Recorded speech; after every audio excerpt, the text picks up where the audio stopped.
is going to be very in-depth. This two source, this interference thing is going to be very in-depth.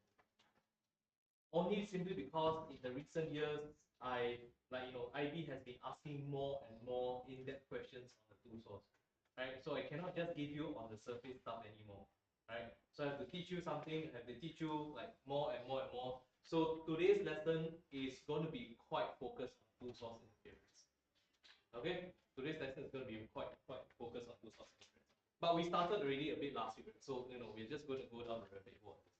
Take note that I have not really done single slit yet. So even though I'm going in depth for topic this two source, right? I haven't done single slit yet. So single slit is sort of like a little bit easier, but I also still need to go in depth for single slit as well. Just not now because this is topic 4. So I'm just trying to make sure that I sort of still follow the sequence. So topic 4, right? For the SL students, they learn double slit, which you all will learn as well. For the HL students, in topic 9, you have to learn single slit, modulation of double slit, and diffraction grating.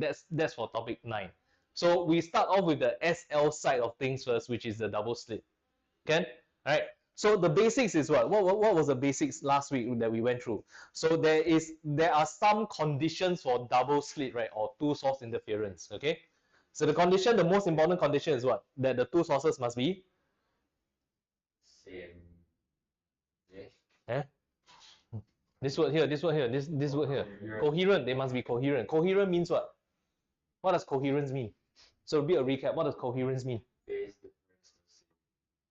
difference. Constant phase difference. Constant phase difference, right? Constant phase difference, right? Constant phase difference. Like it has to be these words, okay?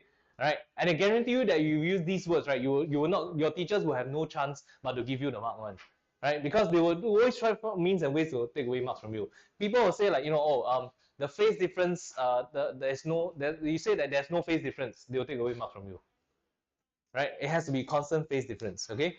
And also, I've noticed in recent years, some schools, some teachers, right, prefer students to write constant phase difference and they have the same frequency. That means you have to add on the next part here as well. They have the same frequency. Do you understand this? Okay. Now, then the question is why? Why do you want to have constant? It must be coherent, right? What's the point of it? To get what? To get an observable interference pattern, right? An observable interference pattern. All right. What happens if your two sources are not coherent? What's the example for incoherent sources? Quick one, come. Two light bulbs, right? Two light bulbs. Even if the two light bulbs are identical, they are incoherent, right? The reason why you don't need to really explain, but you just need to remember they're incoherent. What is the outcome when you have incoherent sources? What do you get? Interference pattern. No pattern, but what do you see? Bright screen. You just see a bright screen. You see a bright spot, you see a bright screen. There's no pattern. Pattern means what? Interference. Like pattern means what? What does pattern means? Pattern means got bright, got dark, right? Bright, dark, bright, dark, bright, dark. That's a pattern, right? Like EPGP, right? Bright, dark, bright, dark, bright, dark. Yeah. Okay, right? Like your Spotify, the bright, dark lines. Like the Adidas shirt also bright, dark lines. Okay, right? Basically bright and dark fringes. Okay, so if you want observable interference, you must the two sources must be coherent. Right? That's the thing. Okay, then the next condition is that both of them must have the same amplitude. Why? Why must they have the same amplitude? So that you can get what? Destructive. Completely destructive interference. You may get destructive, but you may not be completely dark, right? So what you want is you want to have like dark destructive interferences, right? So you want to observe the changes. What happens if one of them is not one of them is not exactly the same as the other amplitude? What happens is one of them is like slightly less than the other.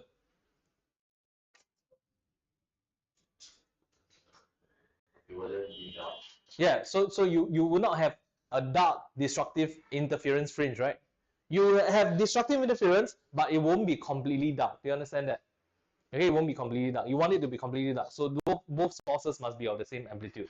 Okay, and then both sources must be either unpolarized or polarized in the same plane. Okay, if you are polarized in different planes, you will not have two source interference. Are we okay on this? These are the three conditions, right, for two source interference. And two source means what?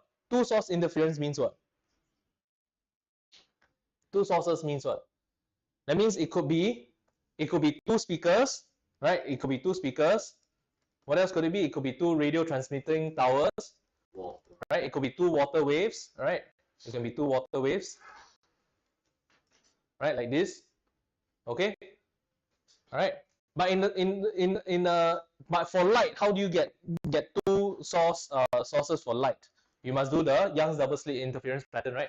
So you got one single slit, two a double slit here, and then a screen there, right? I made you all draw the like sort of like the 3D picture the last week, right? Which is this one here.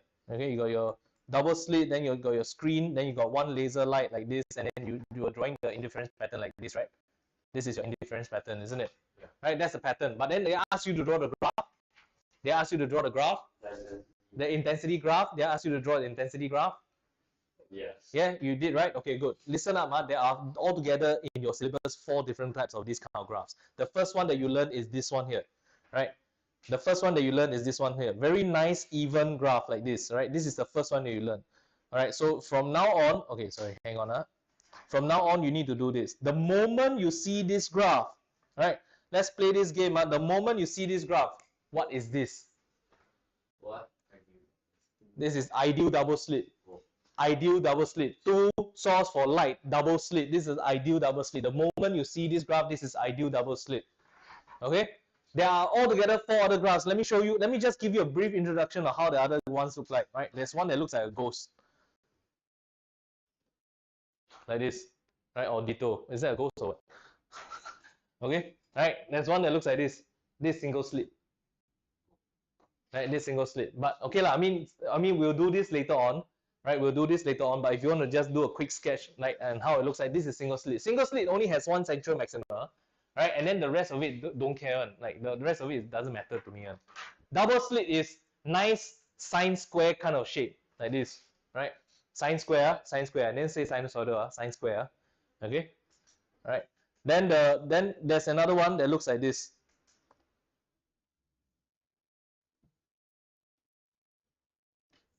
Like that. There'll be another one that looks like this. Okay, but this topic 9. This one also topic 9. Okay, this one also topic 9. Right, so I just give you a heads up first. This is how it looks like. This one is called modulated double slit. Modulated double slit. Basically, for this one, right, this third one that I just drew for you, this one here, this one is like a hybrid.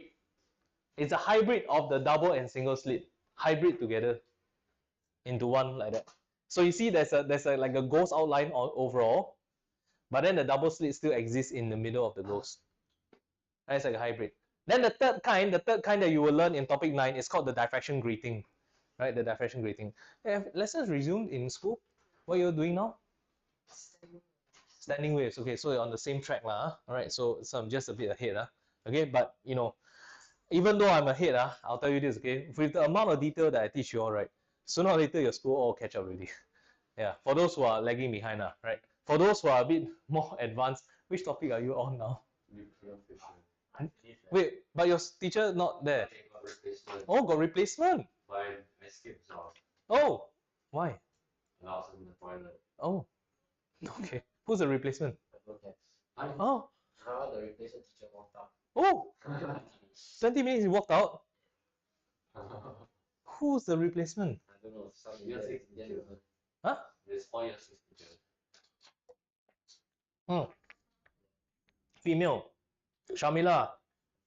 Yeah, her name is Shamila. Hey, she's an okay teacher. Why did she walk out? I don't know. Oh my god, you guys are terrible, no? It must be you, right? No, I just see at the back useful. I think case closed. You? Energy production? What? That means they finished Doppler already, Oh my god. Okay, okay. One EV cert in the black body one. Wow, you're almost done with topic 8. Yeah. That's like the last part of topic 8 already. Yeah. Then what's next? Wow, Lost. damn lost. Confirm damn lost. Huh? Not that lost. Not that lost. The last one will look like this. Okay? This one here. So altogether there are 4 patterns, right? You will learn all 4 of them. Right? This is ideal double slit. This is single slit. This is modulated double slit. but basically this also means this is not ideal double slit. This thing here, the one the third one that I drew is actually not ideal. And the last one that I drew, which is this one here, looks like a rake, okay, like a garden rake, right? This is called diffraction grating. This is your diffraction grating pattern. Right, but back to this one here. Right, back to double slit, back to double slit, okay? Right. Okay, so with this double slit graph here, right? So they usually will give you the graph, and you need to understand that these graphs exist, right, to represent the pattern on the screen, right? Bright, dark, bright, dark, bright fringes. Understand this? Okay, couple of details here. Number one, right? So we are going to start labeling all the details inside this picture here. Okay, right? Number one, you had your n equals to 0 here, right? Isn't that the n equals to 0?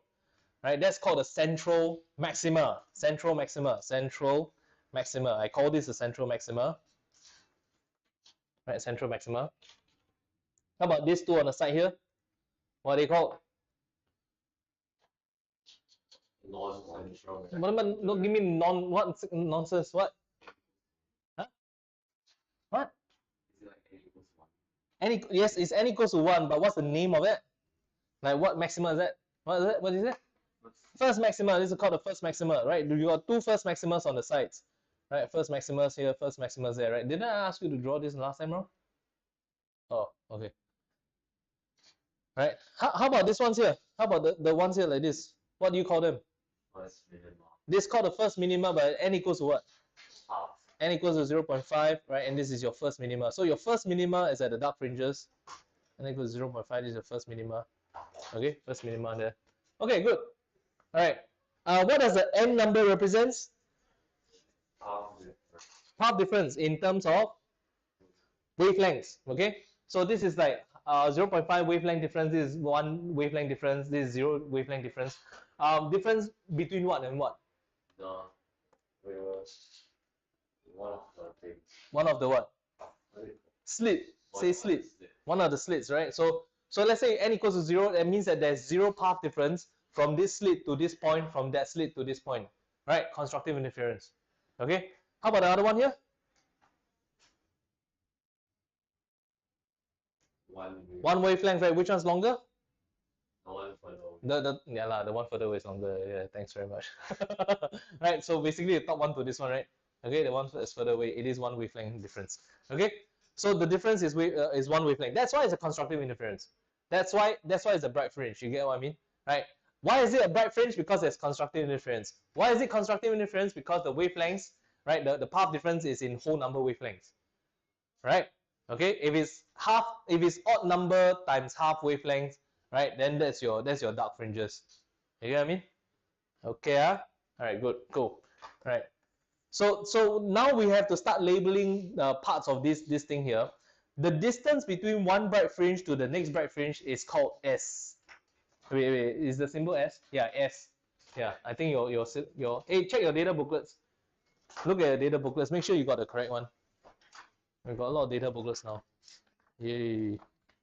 Yeah, I got one there. Hero, one for you over there. You can use that one there. You can use this one also. Check your own. Don't make him flip for you. Oh.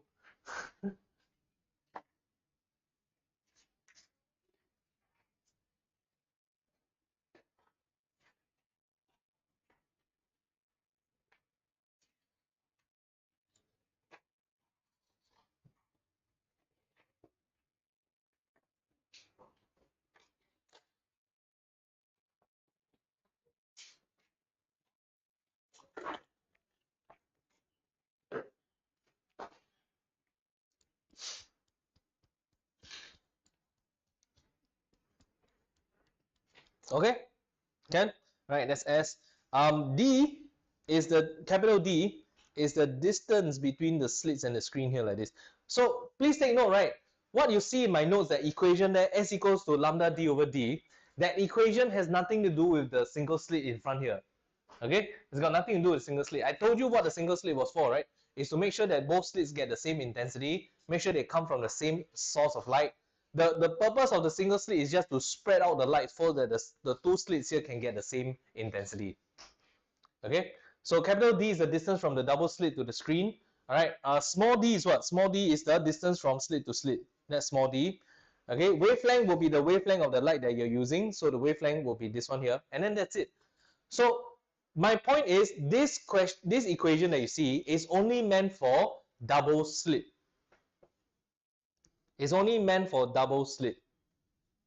Okay, so S equals to lambda big D over small d, right? S equals to lambda big D over small d, right? So this equation is only good for double slit, right? So it gives you the link between double slit, right? It gives you the link between the double slit pattern as well as the double slit dimensions. Okay, now this can be used when D is much bigger than this small d here. When the distance from the slits to the screen, right, is much bigger than the distance between the slit. So the idea here is this is of course an exaggerated picture, right? This screen is supposed to be much further behind, right? Much further away. So they kind of like just squeezed everything into one picture here like this. Okay, huh? Right, this is just to give you an idea, like, yeah, it's supposed to be that big.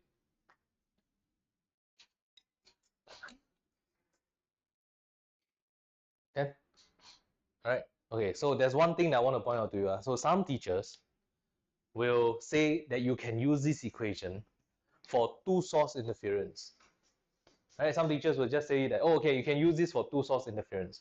So please understand, I'm trying to make a distinction between double slit and two source interference. This is double slit, literally two slits. Two source interference can be two speakers, two water waves, or two radio towers, right? Okay, so let's try to understand what's the link between this and two speakers. So can I close this now? I close this now. All right. So the idea is if you have two speakers, hey, I say I close it means I want to draw something. Don't first thing when you take out your phone. Okay, two speakers, and then I ask you, so where are the maximus and the minimus? Right, maximus, right, and all that, right? So if you look at the dimensions, right, it looks pretty much like the same thing, right? So capital D here, then you got two distance here, and then you got the distance between the two here, and then the wavelength is being produced here, correct or not?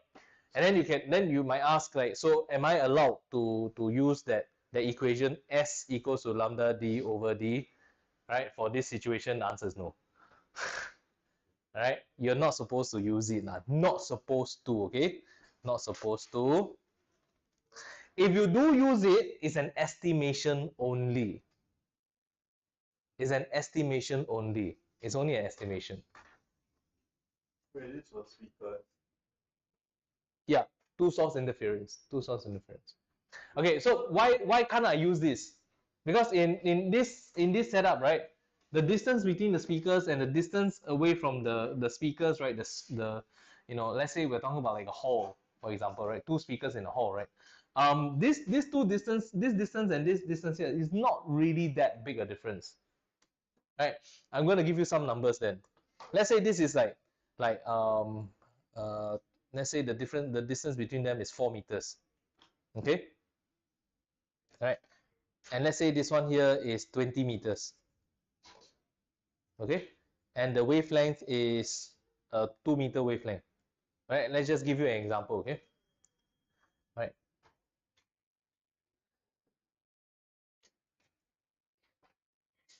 Right.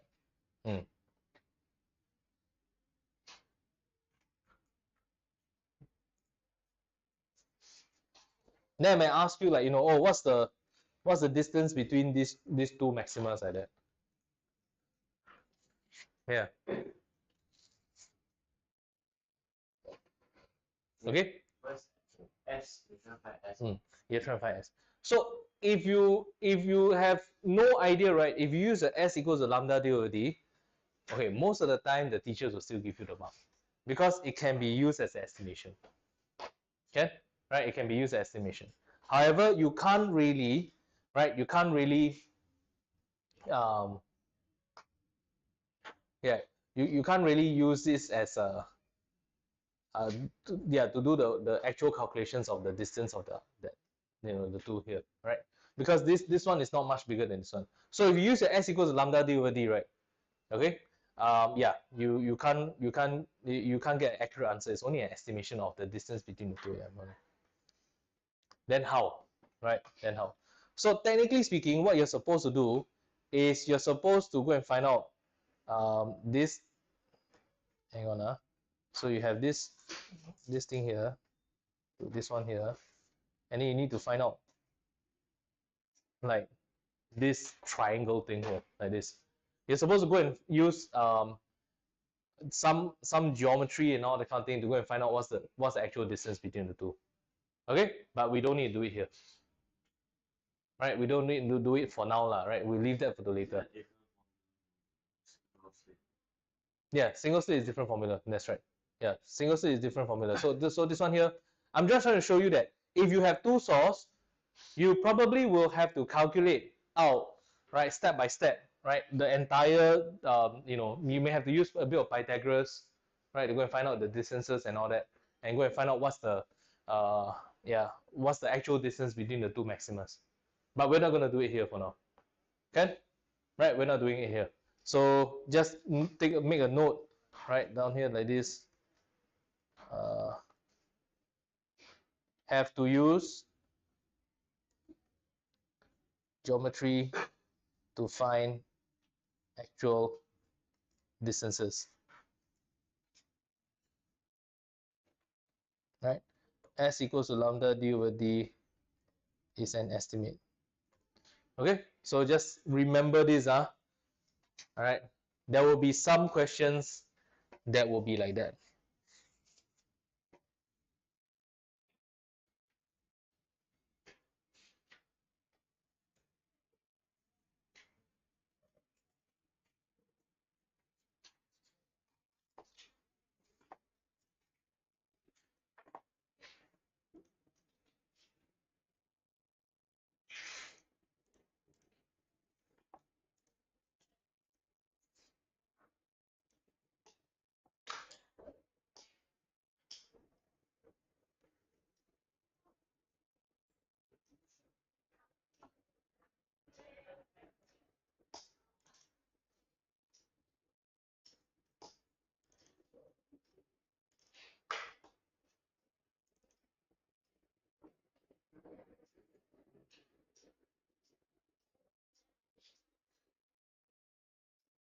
Okay, can I close this now? Right.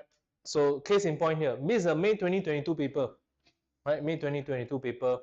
And it's actually trying to show you this one here. Two loudspeakers here, A and B, right?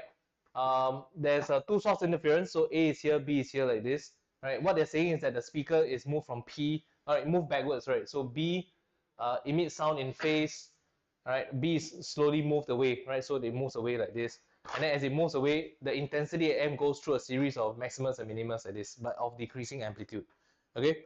Then I ask you, explain why the received intensity varies between maximum and minimum values here, like this.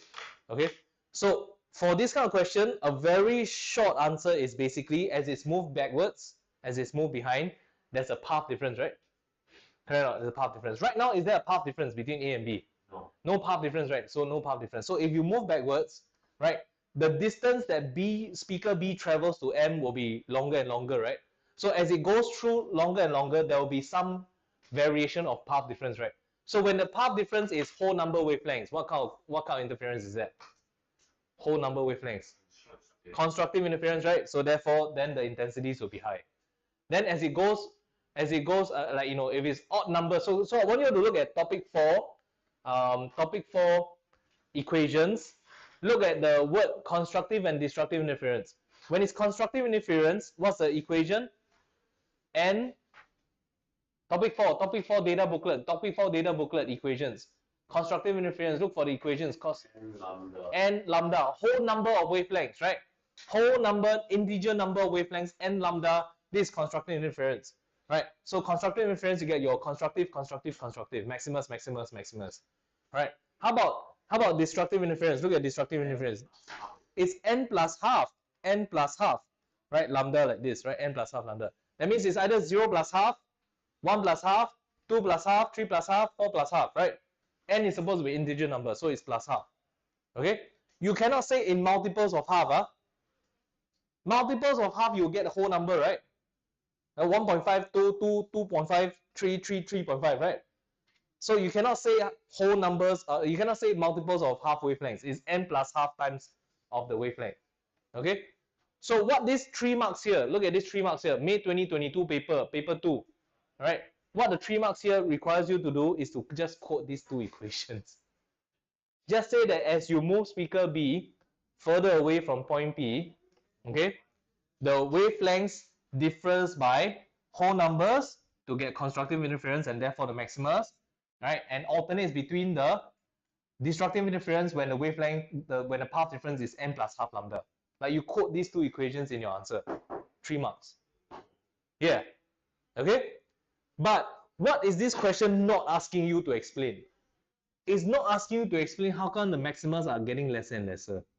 Why are the maximas getting lesser and lesser and lesser? Right? It's not asking you to explain that. But you can explain that, but it's just that it's not asking you to explain it. Okay? So a lot of students down here, right, the answers here, they start to explain how come the amplitude gets less and less. Nobody asks you to do that. They only ask you why does it vary between maximum and minimum values. Why is there maxima here, minima here, maxima here, minima here, maxima, minima? Constructive, destructive, constructive, destructive, constructive, destructive. You understand this? Right. But what do you notice about the maximas? Consecutive maximas are getting lesser, right? But what do you notice about the minimas? Yeah, the consecutive minimas are getting louder and louder. Right, so you can see that the maximas are getting softer, but then the minimas are getting louder and louder. I'll go through this. Why does this happen later on? Okay, I'll go through why does this happen in a while. Okay, all right. So I'll talk about that later. Okay, but yeah, you see that they don't ask because that's a bit difficult. Okay, all right. So I'll leave this for later. But then there is another question I want to go through, which is May 2022 paper.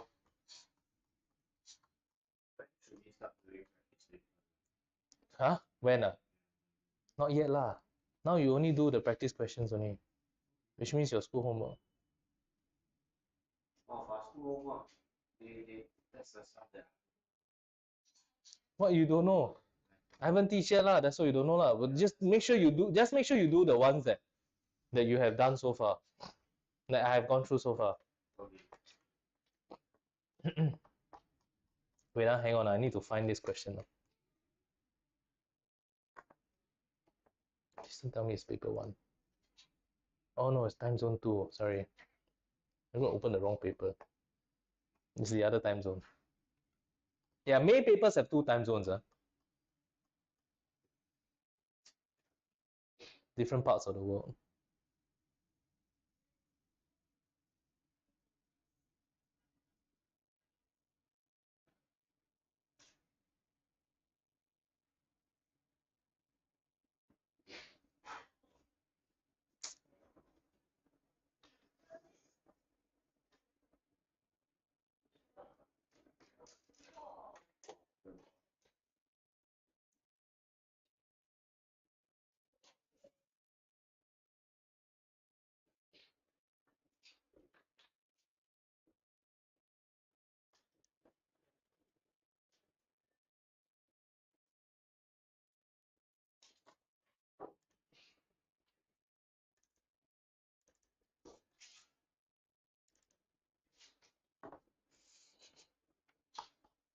Sorry.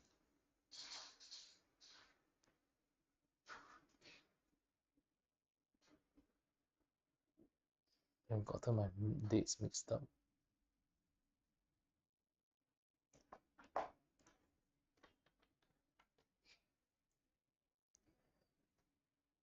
I swear it's a May paper.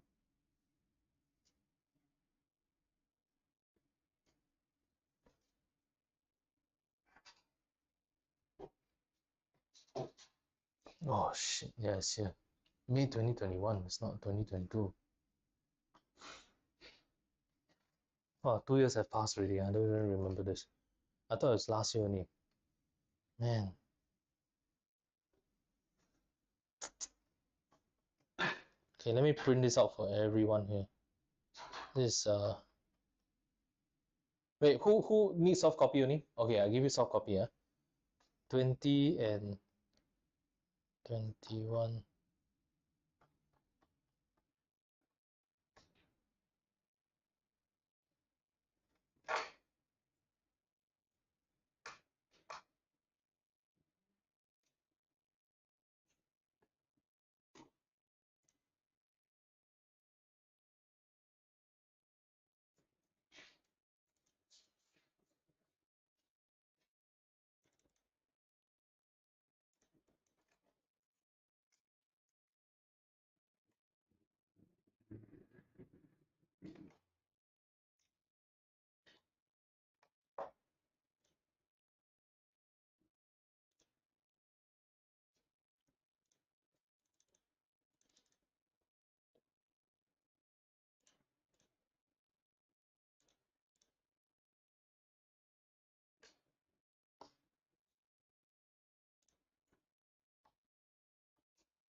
Your sister wasn't from Crescent, what?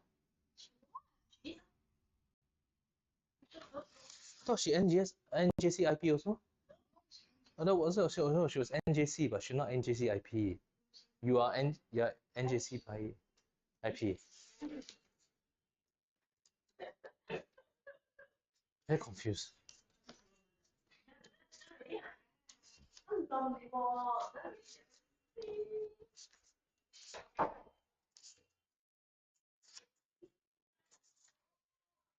You got the soft copy, Dali?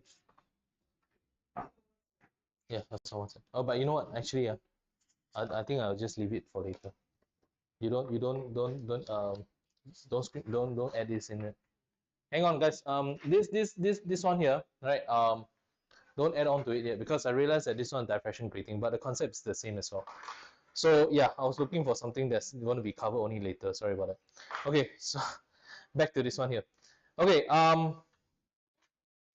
so in a way, yes. All right, I'll just tell you this: you don't have to derive this equation, right? I think some teachers actually go through the derivation of this equation, so this one you don't have to. But the diffraction grating one, yes, right? That's why you have that notes there. But then don't staple these notes to this set of notes. I'm gonna give you the next set of notes, which is the topic 9 ones, then you staple it. Okay, right? So now the question will be this: what are the things that they can do to you for this question here? All right, what are the things they can do to you? All right, I'm gonna give you a few scenarios. Number one, we're gonna cover one of them. Right, we're gonna cover one of them slightly. Like for example, right, I have a double slit here. I'm gonna take a translucent material, right, some translucent tape, right, tape here like this, and then I'll ask you, so what will happen to the pattern on the screen? Okay, so we have laser light going out like this, all right, and then but then I go and add in some translucent tape. So can I get you guys to draw this on your own, right? On this topic 4 set of notes. On this topic 4 set of notes, yeah. I mean, or on a full sketch, but then you attach this full sketch to the topic 4 set of notes. Make sure you attach it because otherwise you will get very confused about this. Okay, right? So we have double slit laser light, right? By right, if you didn't put the tape, how should the pattern look like?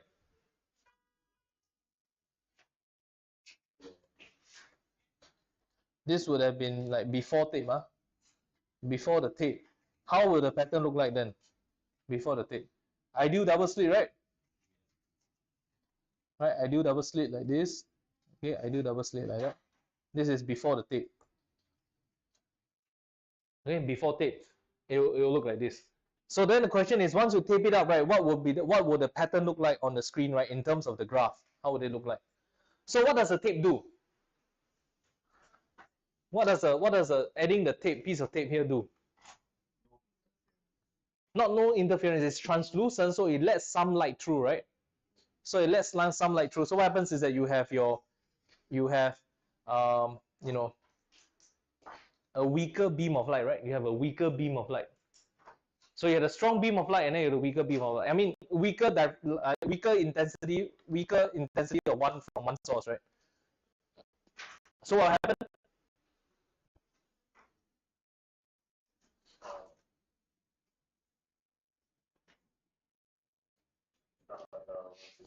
The bright fringe, less bright. Correct. Very good, right? So, good, right? So excellent, right? So what happens is this. If let's say this was like the original intensity, right? Then the new one, right? The new one will be like less bright. Okay, it will be less bright like this, right? The bright fringes will be less bright. But how about the dark fringes? Like let's say for example, let's say I look at the first minima here, like this. This is the first minima. Right, first minima. So it's like the interference between, right, a strong light and a weak light. What will happen to the minima? Not dark. Not completely dark, right? Yeah. Not completely dark. So that means that the dark fringes, they are still the same position. This is the first minima, right? Still the same positions. This is the first minima, right? But it's not as dark. So the maximas will not be as bright. The minimas will not be as dark.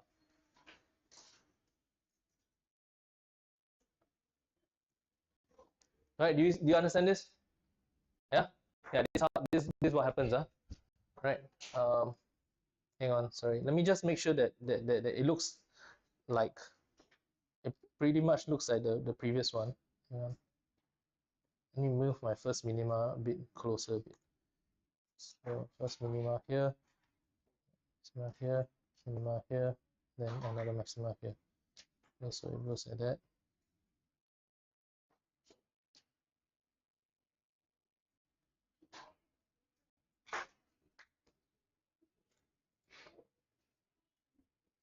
This is damn ugly. Sorry. Super ugly. What's going on, man?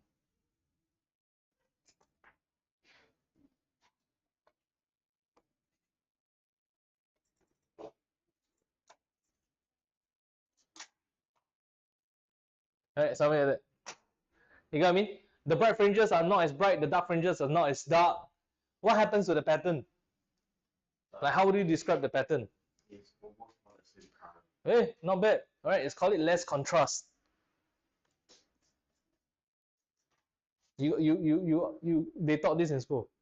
Huh? Well, not bad. Right, less contrast. Good. Almost the same shade lah, basically. Right, less contrast. Right, the brights and the darks become less apparent. Okay, right. There's still a pattern, but the pattern will be very faint. Right, we will say that the pattern becomes like you just use the word less contrast. Right, your teachers will understand what you're saying really. Okay, less contrast. That means less distinction between the bright and the darks. Good, good, good, good, good, good, good. Can I? Okay. Right. So this scenario done. Right. We clear scenarios. So we do this scenario, we clear it. Okay. The next one is very mathematical. Okay. Right. The next one is very based on math. Right. So the next one will be this. Let's say I do have double slit. Right. I do have a double slit like this. Then I tell you that the intensity coming from one slit is I0. The intensity coming from another slit is also I0. Okay. What is the combined intensity of the central maxima? Right? Oh, yeah, it's not. Yeah, it's not. It's not 2I0. Huh? Wait, anyhow, wait. Wait, hang on. I net. Okay. So we have to learn how to do this. Okay. I net. So you cannot add intensities. You cannot add intensities. What is the principle of superposition? Again, let's go back to the principle of superposition. What's the original definition? Two traveling waves. That's interference. What's superposition? Definition of superposition. The resultant wave is the vector sum of the individual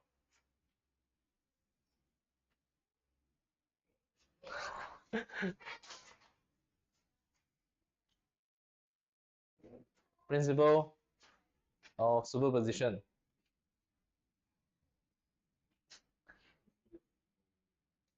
Right? It is the resultant wave equals to the vector sum of individual what's the word? It's in the 4.3 notes. You're looking at 4.4, you have to look at the 4.3 notes. Right?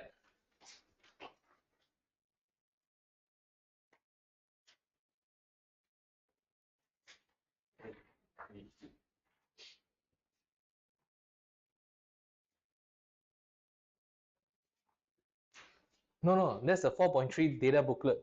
I'm saying that my definition is in the 4.3 notes.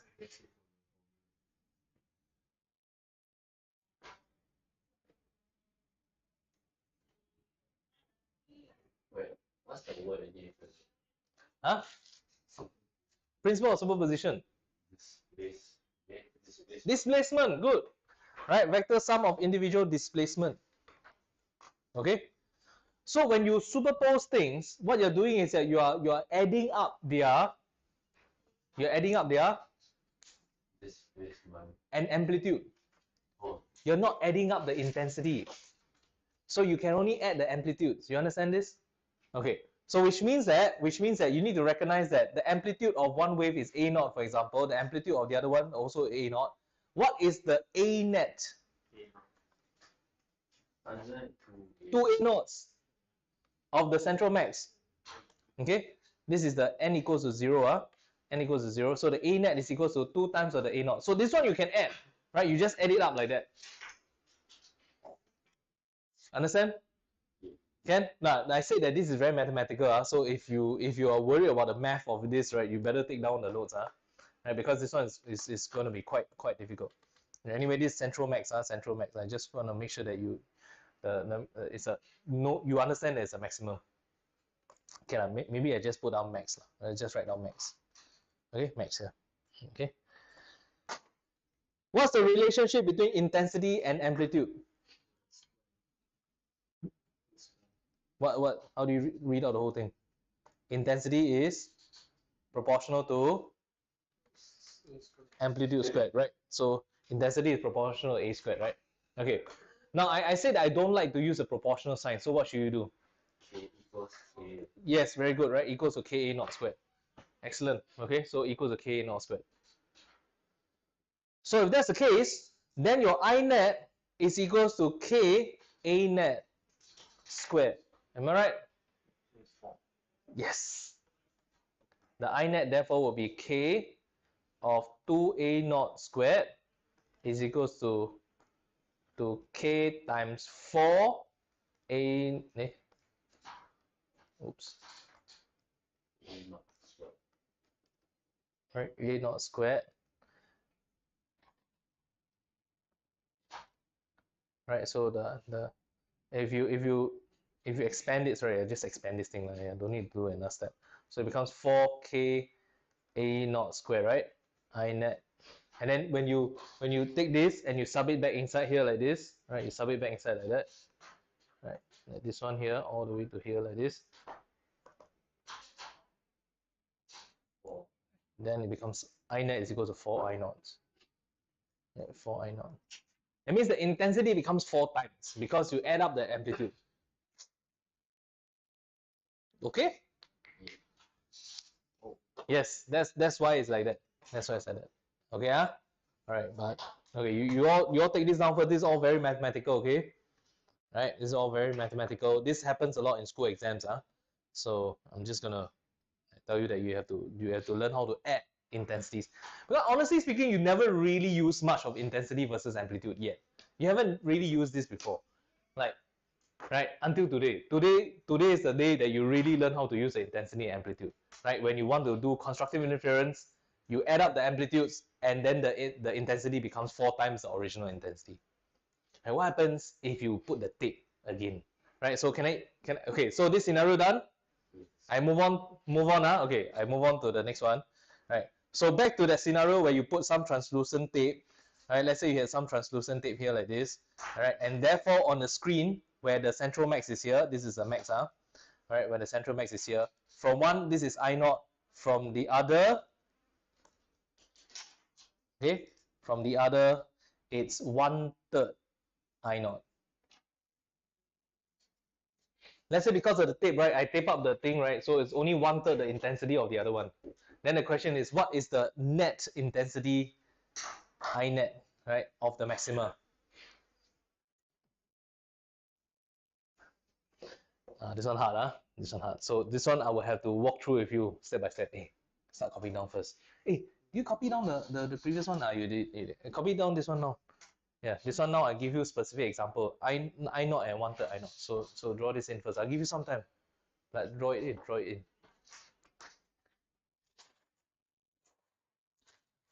Getting a bit hungry. Oh, it's lunchtime already.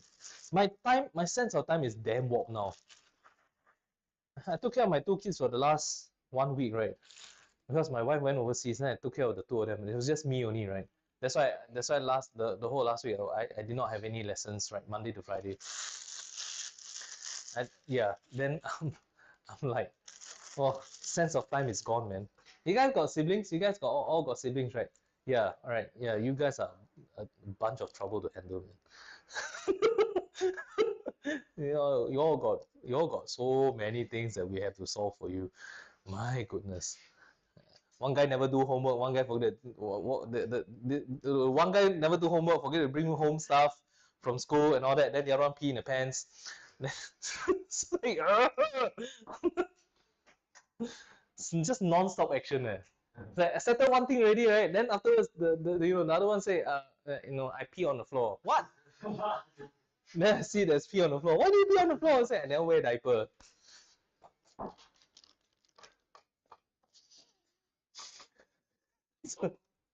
My sense of time is completely warped. Okay, so now the problem is you need to split it up to A1 and A2. Okay? Alright. You can understand this, huh?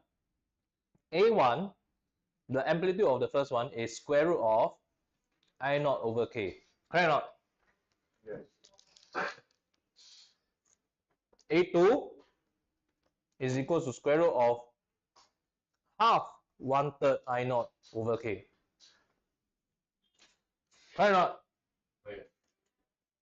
Half. No, 1/3, not half. Square root of 1/3. Whole thing square root, Whole thing square root, Like that. Yeah. Yeah. So then what is A net then? Square I know over K. Good. Other Plus square root 1/3 I naught over K. Can you give me a number, even if it's a decimal? Yeah, give me a decimal. That's fine.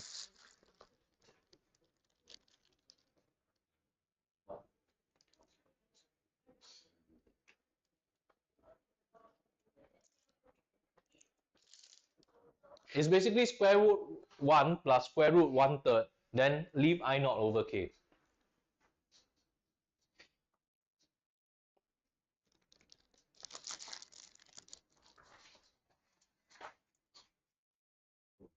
Hello, you math okay one or not? The square root 1, which is 1, plus square root 1/3 times square root I naught over K. You factorize the square root I naught over K. You don't know the value, it doesn't matter. What do you get? 1.577. 1.577. I naught over square root of I naught over K. Okay? Is it correct? Square root of 1 over 3.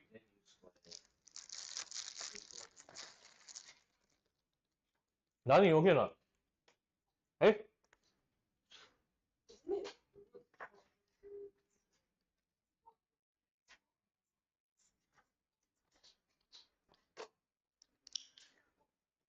No, you cannot add up like that, right?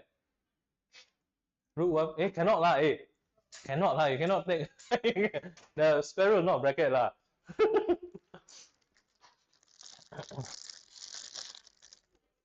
So I net equals to a net squared.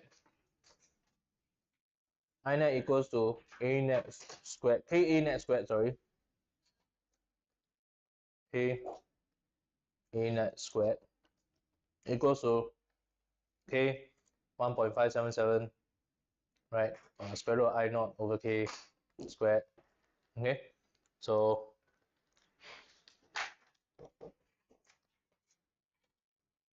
(2.488) I naught.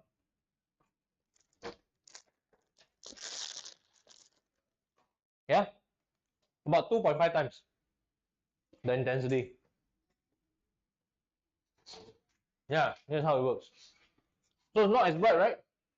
Previously it was how much? 4 times, right? Now it's 2.5 times only.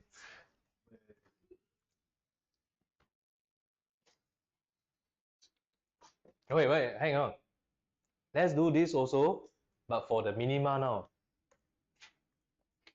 Let's do this, same thing. Okay, let's do this, same thing, but for the minima.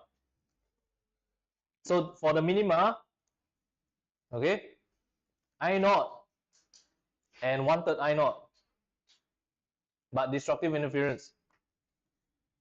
It's not going to be completely zero, right? It's not completely dark because one has a different intensity, has a different amplitude than the other, right? So for the minima, what do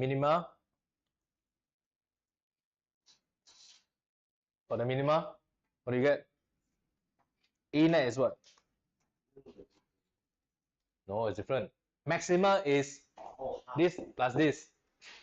Minima is A1 minus A2. You have to find the difference of the amplitudes.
Okay, so you can see that the minima is not completely zero, right? The minima now has some intensity, like what you draw the graph with right just now, right? Maxima is not as max, minima is not as not zero, right? But it is still called it is still called minima.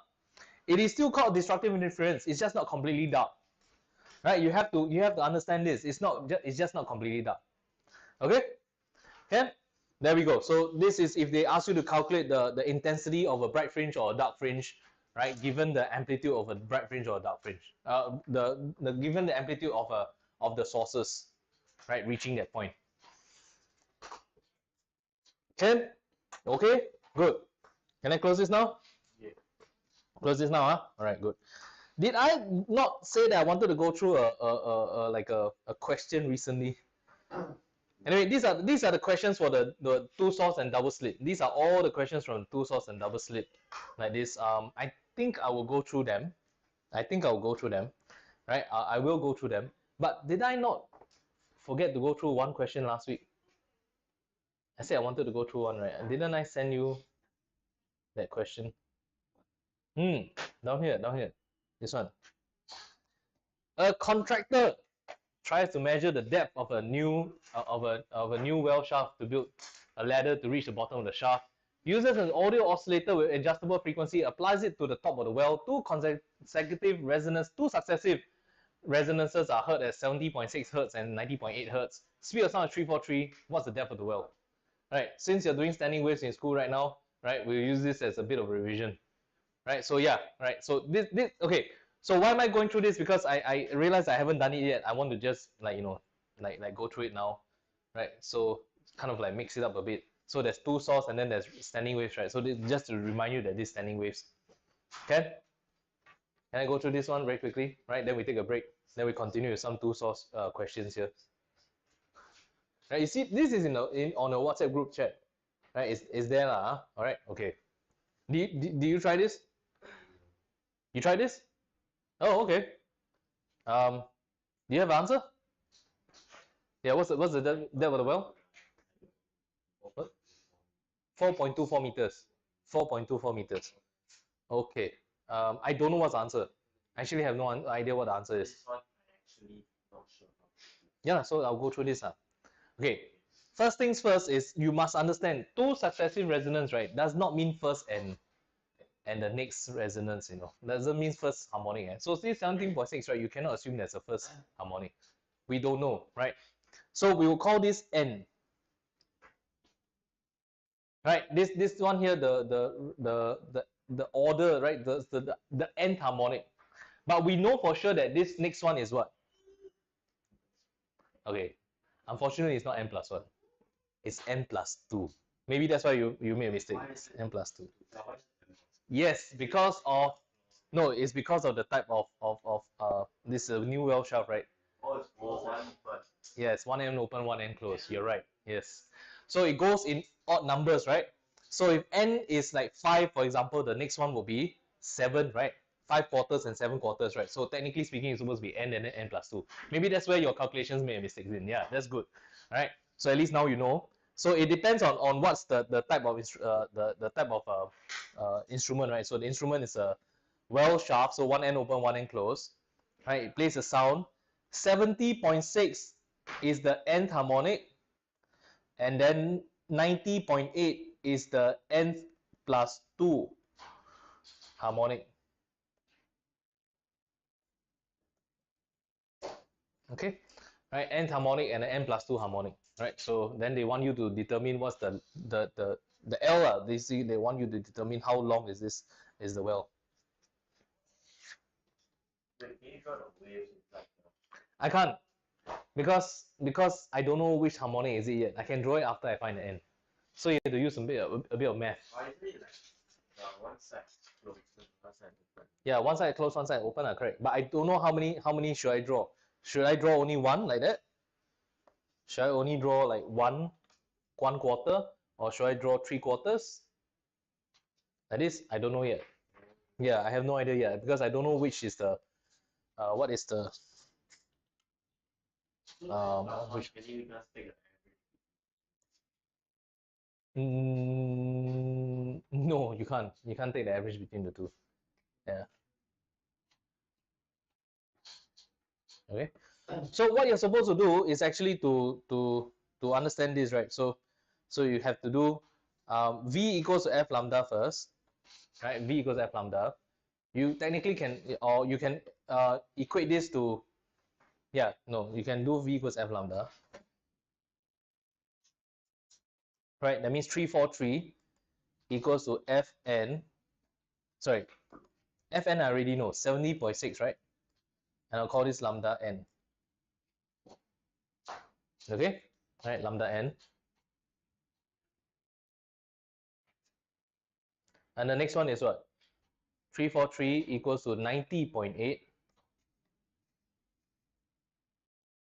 Right, and I call the other one lambda n plus 2. Right, lambda n plus 2. But this lambdas here, right, needs to be related to the L here. So how does it relate to the L? Huh? 4L. Yes, very good. Yeah, 4L over N. Right. Where do you get that from? In my workshop. Okay, okay, yeah, good. Right. So because I didn't really mention it. Yeah, I just show you the equation there. I didn't get a chance to mention it. But okay, good. Right. Excellent. So lambda n, right? The relationship for this one n open, one n closed is 4L over N. Yeah, you're right. Okay, 4L over N. And therefore, when you sub it back inside there, right? When you sub it back inside there, you will have, right? Since I can sub it, I can erase it here. I'll just erase 4L over N versus 4L over N plus 2. Okay? Right, 4L over N plus 2. Alright, so you realize that you can form two equations, but that's great because you actually have two unknowns.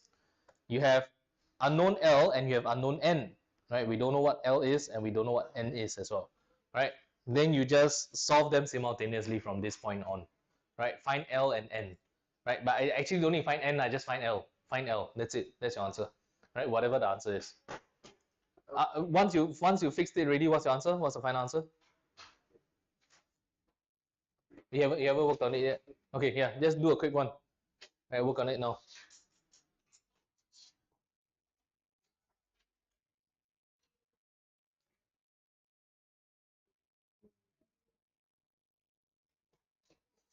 Technically, you can equate both equations to each other, right? Yeah, you can equate both equations to each other, and then you do a bit of. If you cancel, then okay lah. If you cancel, you have to cancel L, right? Then maybe you just find N and then just sub it back inside. Like like sometimes it's a lot faster to just find the easier one, and then yeah, just sub it back inside.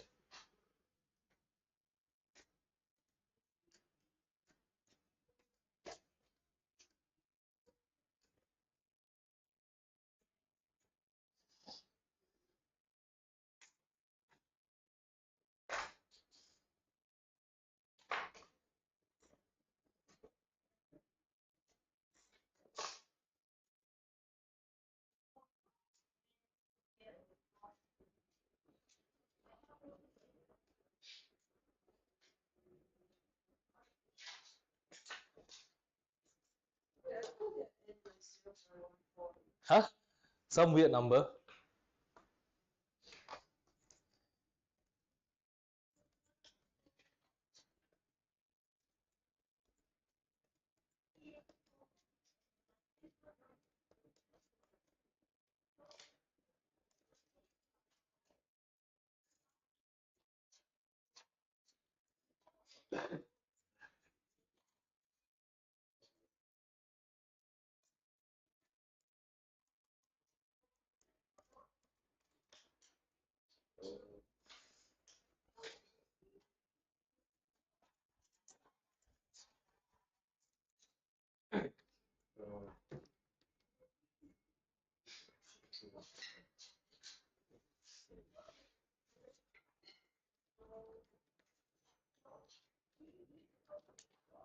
I get 7.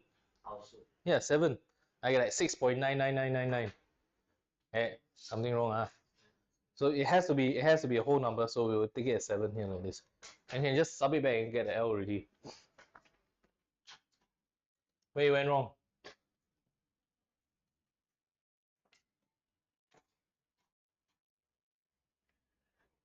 Darling.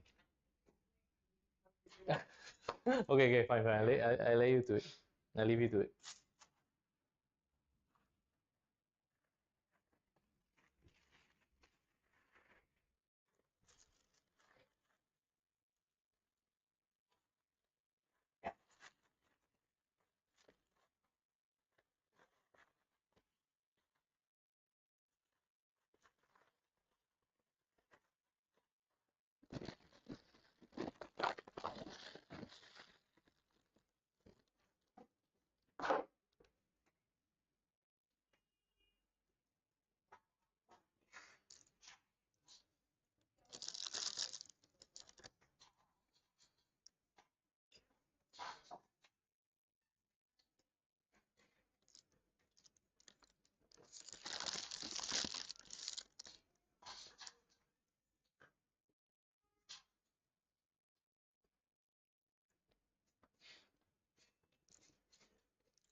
Okay, we go on this standing wave, huh? All right, you all need a quick toilet break or anything, right? Huh? Go, go, go, go.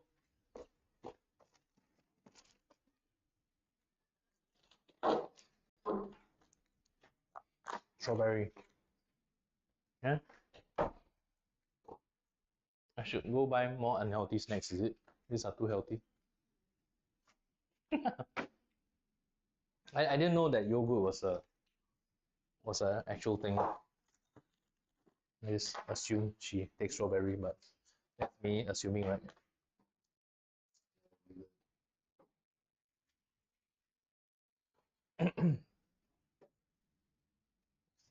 Lyndon. You go for training today also? You didn't go for training? So you skip training? Oh, retired. Wow, self-declared retired. Eh,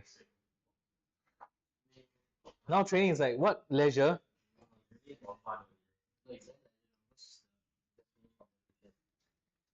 So like maybe next week. Oh no, yeah. There was one meet right last week or something like that. Yeah, that's why Pete. I didn't see Pete. I purposely never take events on my car. Saturday. Oh. But anyway, now we got second class, so if you can't make it for the one class, so but because last week I didn't hold any class, right? That's why the Monday's class is the later class, for the week. Like yeah, Monday for Saturday is the makeup. Then if those who cannot make it on the following Monday, they have to come on Saturday, like the Saturday before. So the sequence is a bit off, right? But yeah, I deal with this sometimes. Yeah. Did you just say it is what it is? No, that's perfect. That's great. It is what it is. I love it. It is what it is.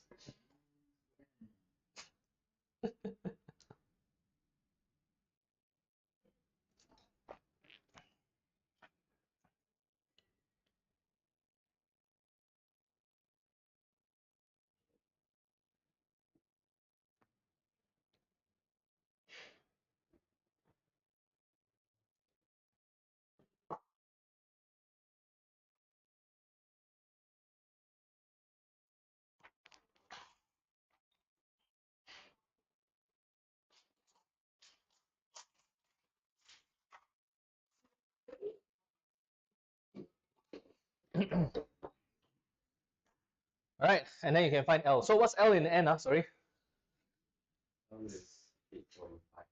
Okay, 8.5 meters. Yeah, that should be right. That's fine. Okay, then.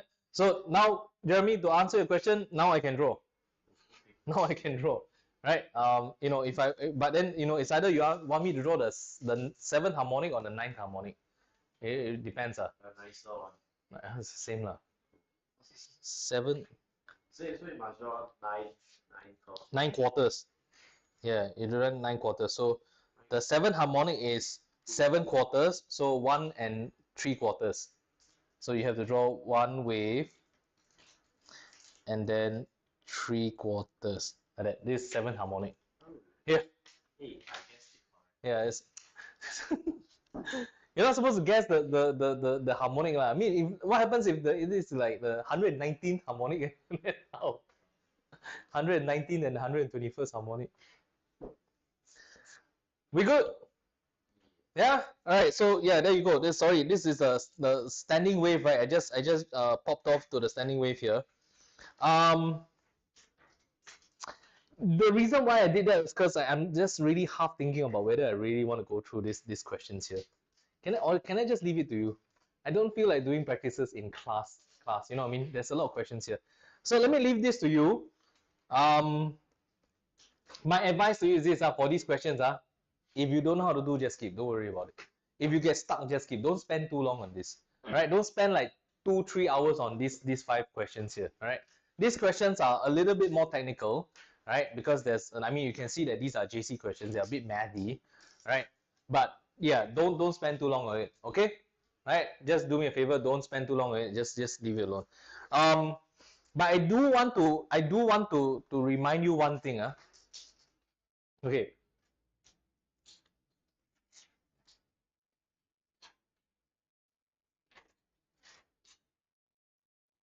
I want to give you an example. Let's say I have a maxima here. This is the central max, right? N equals to 0, and then another max here. This is n equals to 1. And let's say the distance between them is, I don't know, maybe I would say 4 cm. Let's say it's 4 cm. Okay, let's say it's 4 cm. Okay, I want to ask you this, right? How far is the 19th minimum? Right, then the 19th minimum.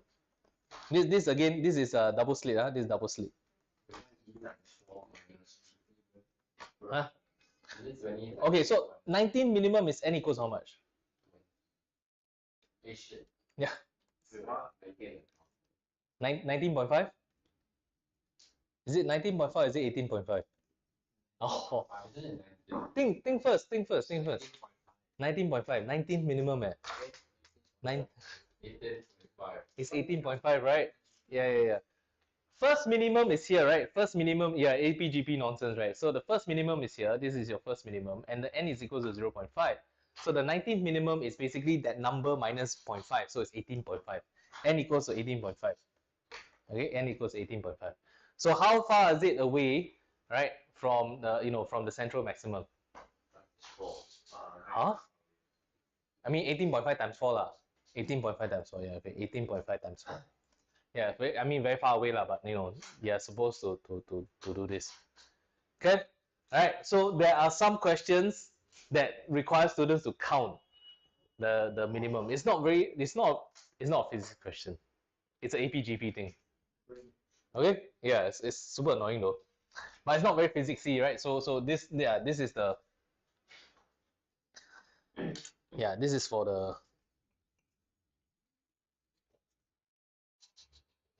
counting the number of minimums and how far is it away. So 18.5 times 4, right, as an example. Right, first minimum is 4 cm away, 18 minimum is first maximum is 4 cm away, so 18 maximum is 18 times 4, then you plus a 0.5 times 4 plus 2 cm, right? That's how far away the minimum is. Okay, right. That's pretty much it for double slit. Yeah lah, that's pretty much it for double slit. That's all there is to this. Double slit done. Can I print out for you the 9.2 notes now? Yeah. 9.2 9.2. Let's just advance. I got half an hour more, but let's just advance. Is it in the shared drive? No, it's not yet. So Darlene, let me upload it.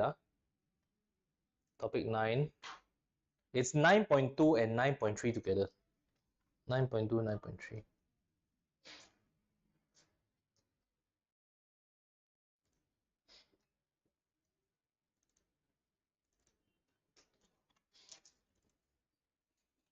Right, don't worry about the thin film interference. I'll help you with the thin film interference. It's just that I won't be able to cover it by today. Right, the rest of you needs physical notes, right? Yeah. You have copy notes, Wait, where do we staple the notes that you guys made? Which one?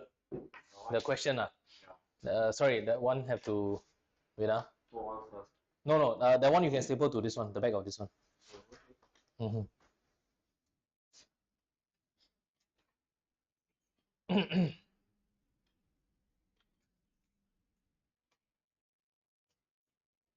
Yeah, correct.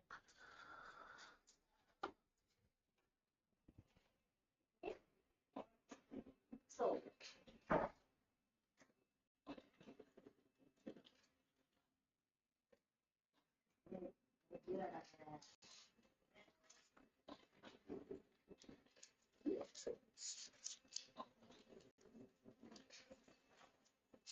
what should it be? Yeah, how come these two don't lesson, man? Saturday? Either way. Oh, 那算呢？那 come in 了哦，不用教书的。 Maybe today. Yeah, you're not wrong. The IB6 is having exam on. Okay, yeah. No, the chem one, the CTs are still ongoing. So the next week don't have IB6 CT for chem. Oh shit, man, I don't know. So. Man, I think better ask her. Is she okay? Scully, something happened to her. Oh, oh. We want this. Why me? So on Wednesday, they look very they sit the whole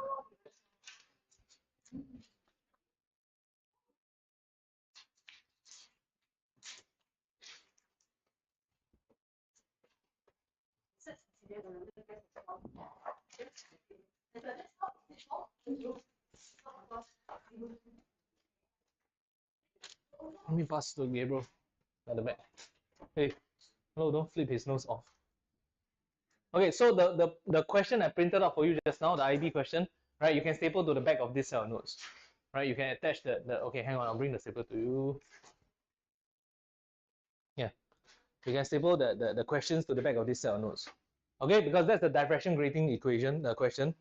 Right, I forgot that was diffraction grating, not double slit. Or maybe because today I never wear my glasses, so that's why I'm a bit off today. The stapler is going to come around, hang on. That's okay. Let her take the time, no stress out. Huh? What's this? Yeah, correct. This notes I just uploaded on the drive. Hey, it's not turning up. Oh yeah, it's not turning up. Eh? Sorry.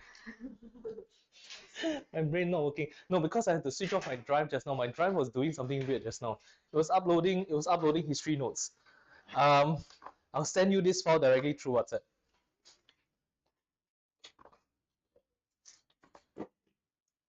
Sorry, I'm so sorry. I forgot to.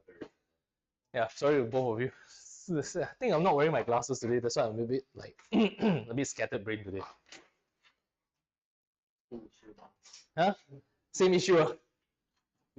Skill issue. Walao. So that's the new thing to say nowadays. Never sleep enough. No, but I am not surprised, dude. I did not get enough sleep this whole week. Yeah. I don't know how my wife does it. I don't know how she take care of kids. I cannot. I sleep 1 hour good morning training before. Hey, me also. Ah, yeah. You are the reason why your parents have not enough sleep. No, my parents don't care. Who send you then? Your dad has to send you, right? Yeah, what do you mean when he don't care? He still has to send you. Oh, you stay that close? He doesn't care what time I sleep. Yeah lah. No, you should sleep early. I'm very tired. I talk until I'm very tired. Okay, anyway, hey, but diffraction we've gone through already. So the set of these notes here, right, there's a bit of overlap, right? I told you before 4 and 9 there's overlap. So what is diffraction? We already done this before already, right? Okay, so we don't need to go through this, right? We don't need to go through this. But you might see something a bit new here.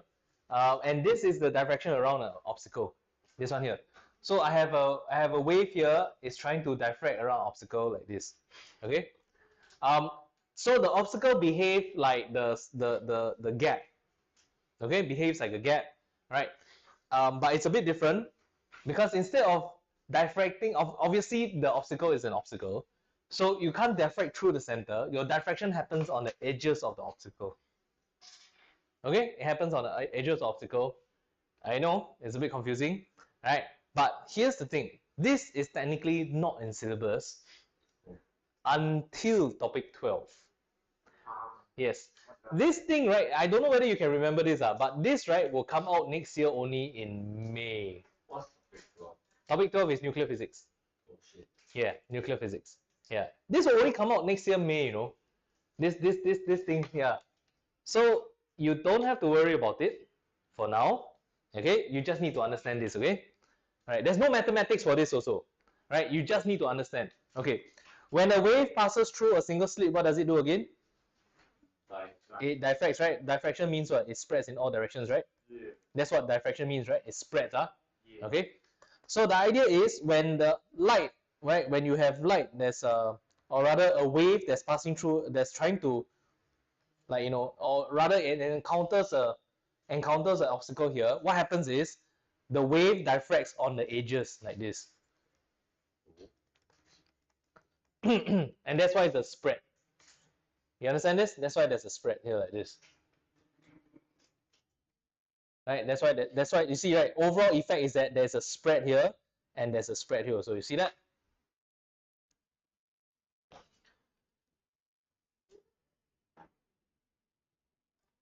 Okay, Wait, that's the object. Yeah, that's the object. So then the wave is trying to diffract around the edges here like this. Huh?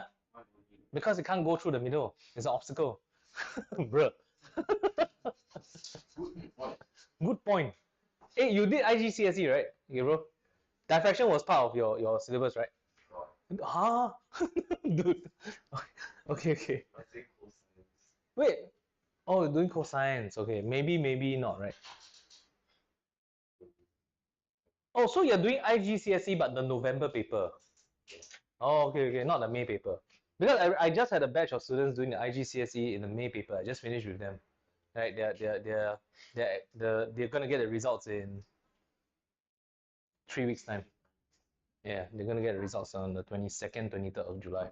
Anyway, so that's the spreading. You understand this? So obstacle can cause diffraction also. Okay, now how can they use this? Right, I'm gonna give you a very straightforward example. Okay, let's say imagine a building. Right, there's a building. Right, let's say like this, and you're standing here. Let's say you're standing here like this. Then there was an explosion behind the building here. There was an explosion, kaboom, like this, like that. Oh no, yes, kaboom, like that. Okay, so standing behind the building, can you hear it? Yes. How come? Diffraction. Yeah, the wave diffracts. Okay, so the sound waves travel out from the explosion and it diffracts on the edges of the building, and therefore it spreads over to where you are at. Okay, so if you're standing behind the building, right, the sound wave diffracts on the edges here and here, right? The sound travels, right? The sound travels like this, right? Like this, and it travels here like this. Okay, and it diffracts on the edges of the building, and therefore, right, you can hear the sound. But can you see the light? Can you see the fire? No. Why not? It's blocked by the light. Yeah, so how come sound diffracts but then the light is being blocked? Because light is not a wave. What do you mean light is not away? I'm gonna kill you. So if the light, like if it's light waves like this and like this, the light waves can't diffract around the edges. Why? Because there's a requirement for diffraction, right? Light travels in a straight line. Like, I know that sound waves also travel in straight lines, but the sound diffracts on the edges. What's the requirement for diffraction? For good diffraction? The gap must be the same size as the wave. Good. Gap must be same size, similar size to the wavelength, right? So in this case, the building and the sound wave has a similar size. Sound wave has similar size. Okay, all right. That means the sound wave is like an explosion. The sound wave like boom, right? The kind of thing, right? The wavelength is long, right? The building may be around 50 meters long, right? As an example, 50 meters long, half a race, 100-meter track, 50 meters long. But the sound wave can be maybe 10 meters or maybe 1 meter long, right? It depends on what sound wave are you thinking of, right? But they are of the same magnitude, right? 1, 10, 50, right? In the same sort of like in the same range, right? Okay, and because of that, the sound wave can diffract and therefore you can hear it. But what is like the approximate wavelength of light waves? Super wave. Light waves, light, So small. super small. What's the range of light waves? Something around 0. I asked you to memorize this, right? So you have to memorize it. What's the range of wavelength of light waves? I asked you to memorize this. This strange number though, but okay. Visible light 500 nm to 750 nm. Where you memorize those numbers from? Class. A bit off lah. 400 to 700. 400 to 700 nanometers. 300 was a bit too short, right? 300 is in the UV already, so it's 400 to 700. 400 to 700, right? 400 is violet, 700 is red. Yeah. Right, GB, okay, right. So those are in nanometers, right? That's way smaller than the size of the building, isn't it? Yeah. All right. So light will not diffract, cannot diffract. So right, these are the wave fronts of the light waves. Look at that. Right, these are the wave fronts of the light waves. Okay. So light cannot diffract around the building. So you can hear it, but you won't be able to see it. You won't be able to see the light. Okay, can Right, good. All right, that's how it works. Okay, that's all there is for your understanding here. Just simply the fact that waves can diffract around an obstacle, and the way they diffract is that they behave like the single slit diffraction. Okay, but I'm not going to harp on this for too long. I'm just going to move on to this thing here, single slit diffraction for waves. Okay. Okay, Ken, and we're going to do the derivation of the single slit equation. Okay, this is a tough one, huh? This is the very, very tough one, right? The start of the tough stuff, because this is topic 9, ma. Topic 9 is HL stuff, right? HL stuff is tough, right? Yeah, that's why it's a higher level, right? But it's okay, right? I'm here, I will guide you along with it, right? So the first thing to understand is you look at this is single slit. There's an equation, it's called sine theta equals to lambda over b. Okay, right? Can you write this down? Sine theta equals to lambda over b. This is the official equation that the entire world uses. Sine theta equals to lambda over b. Right? Yeah. Okay, hang on. But in IB, they want you to understand that this sine theta approximates to theta. Yes. Sine theta is approximately equals to theta. Okay, now, by your reaction, it tells me that you haven't done this in math yet. So be it HL or SL math, you will encounter this. There's this thing called small angle approximation. Small angle approximation. We have done this previously during SHM. Right? We have done this previously during SHM. This is like the second time you're hearing this from me. But you will have to do this in quite extensively in your math. Right? I think it's going to come up in the next couple of months. Right? In the next few months, you have to do this thing called small angle approximation. And it will be a lot more difficult in math, right, than in physics, right? Obviously, physics, we're just picking off concepts from math and then we're just using it only. Right? So this is one of the concepts that we are using. Sine theta equals to lambda over b is the official equation for single slit diffraction. Okay, sine theta equals lambda over b, official equation for single slit. Right? This approximation here, right? This approximation here, right? Is the IB's version. So we have to understand that instead of just writing down sine theta equals lambda over b, right? You should write down theta equals to lambda over b. Theta equals to lambda over b. Look at your topic 9 equations for this. Look at the topic 9 equations for all this.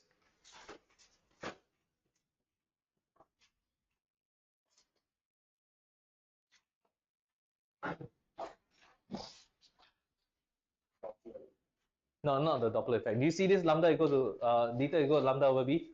Right, that's 9.2, right? That's a start of 9.2, right? Okay, there you go, right? Okay, but there are some conditions for this to happen. Right, you have to pay very close attention to this. This one comes with conditions.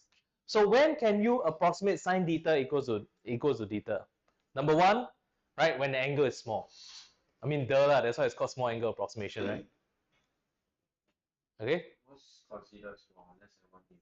Less than 5, actually. Less than 5 is close to small angle approximation already. Okay. Right, but yes, usually we just deal with like 1 or 2 degrees. Okay. The next condition is this theta must be in radians. So I want you to use your calculators. You go and punch in sine 0.001 radians and see what happens. Right, let's just do a small angle. Sorry, 001 radians. What is this approximately equals to? 0.001. I need to change my calculator radian mode first. So sine 0.001. Right, yeah, so it becomes 0.001. Right, you see this?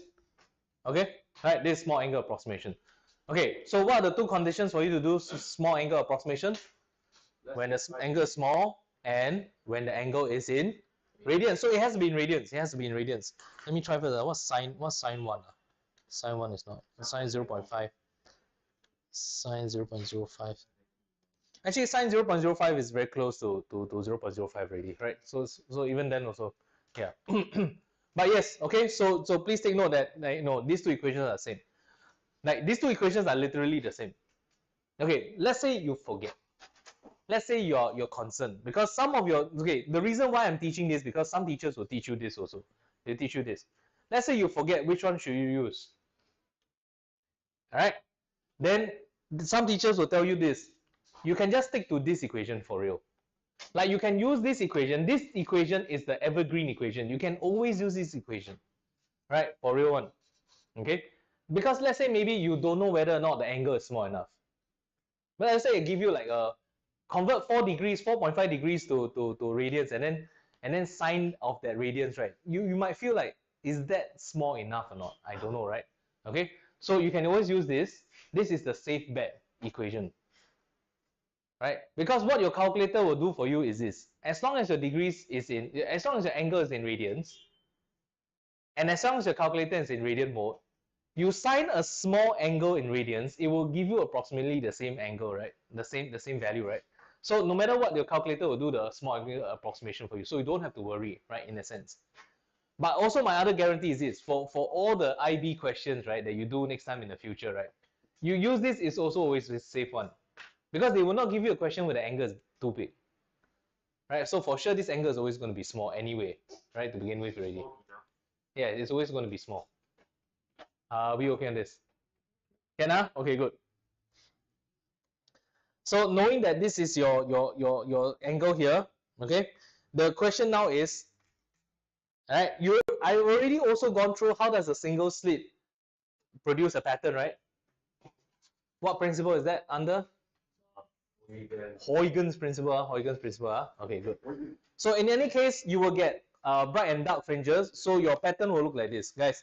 So if it's a single slit, right? If you have a single slit, okay, how does it look like on the screen then? So you take a laser light, you shine it through a single slit, right? It can be also a single strand of hair, but that will be under single obstacle, right? Yeah. Okay, the pattern that you get is exactly the same. So be it a single slit or a single strand of hair, it's going to be the same pattern, okay? How does the pattern look like? Now, if you draw the pattern, it will look like this. There'll be a very wide central fringe, very wide, very bright central fringe, followed by very small, tiny fringes on the ends here, like this. So it'll be like a rainbow color. That one is white light on diffraction grating. Don't get confused with this one. Yeah, this one is monochromatic single wavelength, single color laser light on a single slit. Then the pattern look like this. Huh? Wait, it doesn't matter what color the laser is. No, I mean sort of, yes, because it affects the wavelength, right? Yeah, but you're right. Okay. Anyway, let's just understand from the beginning here first, right? So before we go into any advanced things, right? So this is a monochromatic laser. That means single color laser, like the lasers that you use, like one color. Shine it on a single slit, and then you get a pattern that looks like this, right? So you need to recognize that this is a single slit pattern. Now I printed it out, so it kind of looks like this on my notes, right? It looks like this on my notes down here, this one here. White central fringe, right? You see the white central fringe? Then your minima here, right? And then followed by the next maxima here, like this. You see the next bright fringe is here, like this. Are we all okay on this? This is quite important, huh? Okay, all right. I need you to remember this right here, right now. All right. So guys, please pay attention to this. The most two important points about this pattern here is number one, it doesn't look like double slit, right? Obviously, it doesn't look like double slit. So if you see a picture like this, you must understand this single slit. Very wide, bright central fringe, then very weak, right? Very weak subsequent fringes on the edges, right? The most two important points of this single slit pattern is the center and the first minima.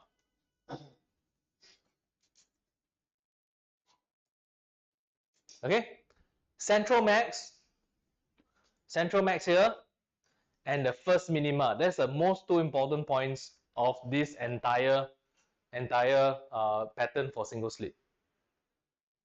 It means I don't care about the maximus after this, right? The maximus after this is irrelevant to me, right? Because we don't need to care about this. Okay, but basic questions. How do you get maxima? Constructive. Constructive interference. Okay, constructive interference. How do you get minima? Okay, that's all there is for single slit. Right? There's only these 2 points that are most important: the constructive interference in the middle and destructive interference on the sides. Right? First minima, that's about it. I don't care about the first maxima. Do you realize that this is the first maxima? Yeah. Yeah, we don't care about it. Second maxima is further down, right? Yeah, we don't care about that as well. So on this picture here, right? If you see this picture here, I'm trying to draw it out by my hand, right? Like what's the most 2 important points in this picture here? The main central max And the first minima, which is the gap here, right? Like that's the most 2 important points, huh? Okay. Now, why are they important? So if you have drawn this, and I hope you did, right? If you have drawn this, right, what I want you to do is I want you to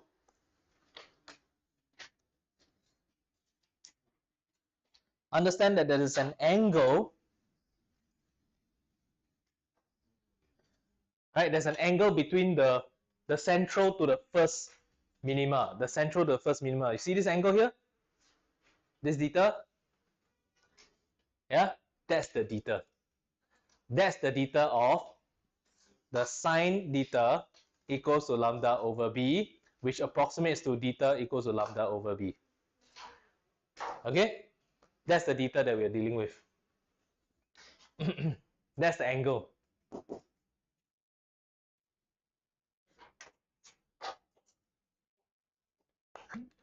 Wait, what? The angle is that? Okay. You know, but the angle is from where to where? It's in between the two. Hang on, single slit, theta is between The central max and the first minimum. and first minima. Super important for you to memorize this. First minima. Between central max and first minima. It is not to the next maxima. Right? What happens is a lot of students confuse this with diffraction grating. Diffraction grating has an equation, there's a theta there, but the theta is not the same as the single slit theta. The single slit theta is between the central max and the first minima. That's the theta there. It's between maxima to maxima. That's why I say that you have to pay very close attention to this part here. Oh, so that dot, the line on the right is in the middle. This arrow here, yeah, this arrow is pointing to the gap here. That's the first minima, right? You get this? The middle of the central. Then this one here, yeah, this arrow here is from the center of the central maxima. Yes, the center of the central maxima. Good. What you say he draw wrong? Because we won't draw to the sides. Oh, yeah, that's why I say you have to draw this one very carefully. But okay, case in point, make sure you all draw this. This arrow here is pointing to the center of the central maxima, and this one here is pointing to the gap, right? Not the, okay, so Jeremy, if you're pointing from this edge to this edge, that means minima to minima is 2 theta. The edge to the edge is 2 theta. Yeah, the edge of this one to the edge of that one is 2 theta. Then the diffraction grating one is. Later can. Next week. You haven't done that one yet, right? I haven't teach you yet. Okay. Yeah lah. I teach you double slit, I teach you single slit. Single slit, this is high level, right? Then after that, I'll go through diffraction grating. Don't worry, right? In due time, right? You just gotta give me the time. Okay, you give me the time, I'll give you all the details, right? But it's a bit slow, but you will get this, right? So the most important thing is that you get it instead of like me rushing through everything. Okay? Wait, can you find the distance between the single slit and the street? Yes, so let me settle this. Okay, so technically I always prefer to use sine theta equals to lambda over b. But by mathematics, because of the angle, if the angle is small, it does become theta equals to lambda over b. But the theta is in radian. So if you take the wavelength divided by b, what is b? B is the distance. B is the slit width. Oh. B is the size of the slit. Just now, what was it? For double slit, what was the small d? And that was between what? The two speakers. Between the 2 slits. Yeah. Yeah, between the 2 slits, right? Yeah. Okay. This one here is just the width of the slit. Can? Okay. Good. So theta equals to lambda over b, right? That means that if you take the wavelength of this light, right, and then you go and divide it by the theta from the central max to the first minimum, right? Then you can use that to form an equation here, right? So it's either theta equals lambda over b or sine theta equals lambda over b. Both of them are the same. Okay. Okay, so far? Can Okay, good. Because Jeremy has another question. Yeah. So how to do the worksheet? Jeremy was asking me about this distance here. This distance from the slit to the screen. And it's not him lah, right? It's part of the thing that you know you have to know also, right? So I want you to do me a favor. Can you recognize that there's a triangle here? Yeah. You recognize there's a triangle there? Okay. So let's label this as x. Can I label it as x? The x will be the distance between the central max, right? Distance between the central max and the first minima. Central max and first minima. X is the distance between central max and first minima. If you see the triangle there, can you tell me an equation that links theta, x, and d? But it's in two different planes. Oh, tangent. Tangent theta equals x over b. Okay, right. Write this down, burn it into your memory because the data booklet doesn't give you this equation. Yeah, right. And most schools don't teach this. They expect you to infer, right? So I'm just cutting down your comprehension time, right? And I tell you that this equation exists in single slit. Tangent theta equals to x over d. Later on in math, you will also learn this, that tangent theta can be approximated to theta equals x over d. Okay. Yes, okay, it can be approximated to x over d, right? This is again small angle, right? Small angle approximation, okay? Right, but I'll tell you these are the two mainstay equations that you have to play around with, okay? Right, sine theta equals to lambda over b and tangent theta equals to x over d, right? So these are the two main equations that I always use for single slit diffraction patterns. Can? Right, this single slit, okay. So on the graph, how does this pattern look like? Let's say I ask you to draw the graph for it. Right, this pattern will look like this. Like we already did a quick sketch the last time, just now earlier in today's lesson, intensity versus x. Right, I'll just tell you that it basically looks like a little ghost. So you follow me, All right, come. Let's show you how to draw this thing. Right, this one's a big version. Right, this one's the bigger version, the more legit version.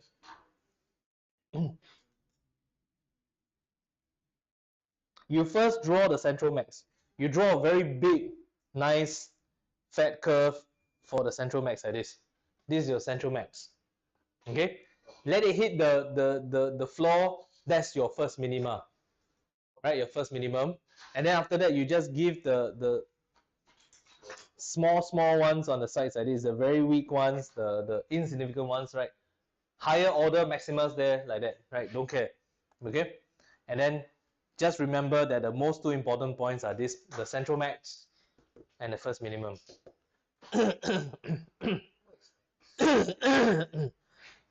What's x? X is the distance from the center. Okay? They could give you this, Glendon, they can give you this, right? In x, or they can give you in theta. That means they give you the angle. That means on the graph itself, right, they tell you where the first minima is based on angle. Then if they give you theta, right, you can simply just sub it inside here already. And then just use it to calculate stuff. Okay? Right, so this is how the single slit looks like.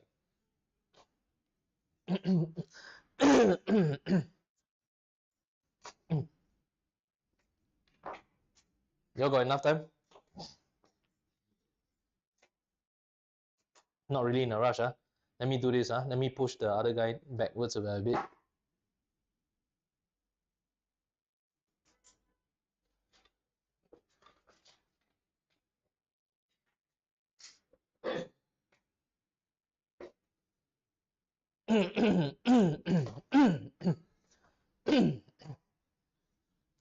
All right, let's explain why you need to learn single slit. You know, in such details. Like, why is it important for you to learn single slit? Okay, Single slit has only one purpose for you, and that's to help you understand Rayleigh's criterion in resolution. Resolution. Alright, resolution is in the next set of notes, 9.4. Okay? Alright, there's this thing called resolution. Can knowing single slit, right? Knowing all the mathematics behind it, like this one here, will help you to understand Rayleigh's criterion, right? Resolution. This experiment on its own is useless. Okay? On its own, it doesn't help you do anything, but it will help you to understand Rayleigh's it will help you to understand resolution later. On its own, it's not very useful. Okay? Right. Why is it not very useful on its own? Sorry, number one. Okay, so actually it's just this answer here. Right? There is no demarcation between the bright and dark fringes. This is why this experiment is not a useful experiment in general. Yeah, it blends. That's right. It blends, right? So it's very hard to tell where the dark fringe starts and when the bright fringe ends. How do you tell when the central mix? Yeah, so they will give you the numbers. So then you just take in the numbers. Yeah, they won't ask you to decide how much is where's the central max or where's the first minima. Okay, then the next thing you need to do is this. Can you also try to spend some time trying to remember this number, this table here also. Look at this, the central max. If the intensity of the central max is 100%, the next bright fringe, which is n equals to 1, is only 5%, which is why your graph looks like this. Right, like a ghost. Right? Yeah, end of lesson, these guys are acting up already. Okay? So there you go. You can see that these fringes here are getting very, very weak right there. So what's the moral story? Moral story is the other bright fringes are not important. I only care about the central maximum and the first minimum. Okay?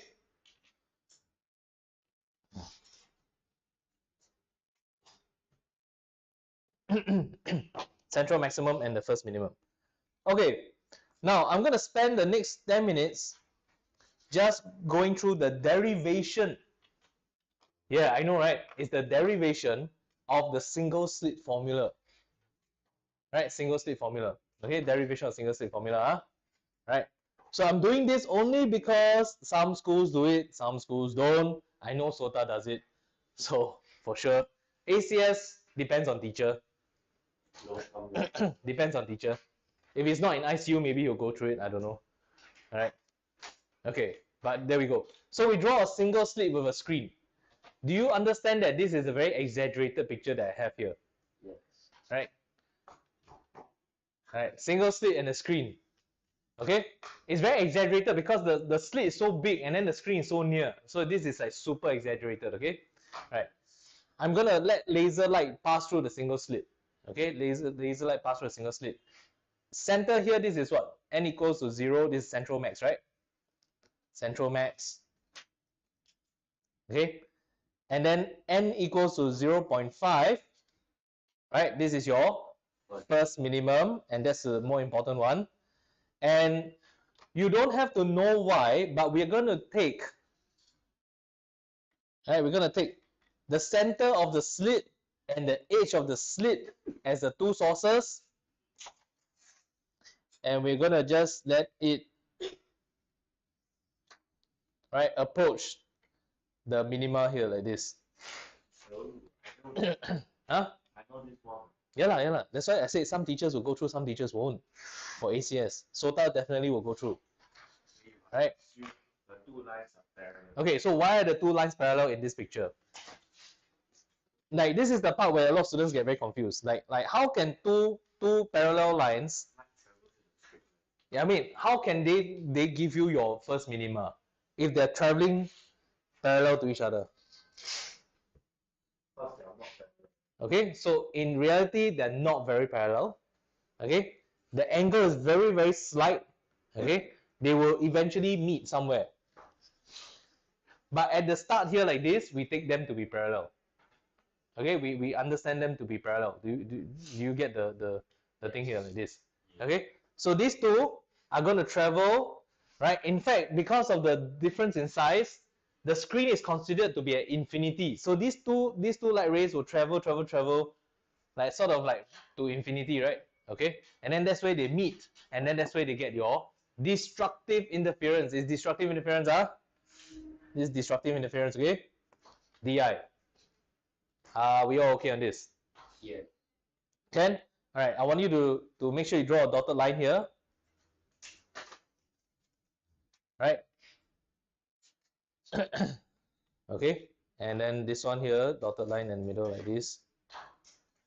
Do you agree with me that this is theta? Yeah. Yeah, between the central maximum and the angle to the first minimum, that's theta, right? That's the equation that we use. Theta equals to lambda over b, right? Yeah. Okay, can okay.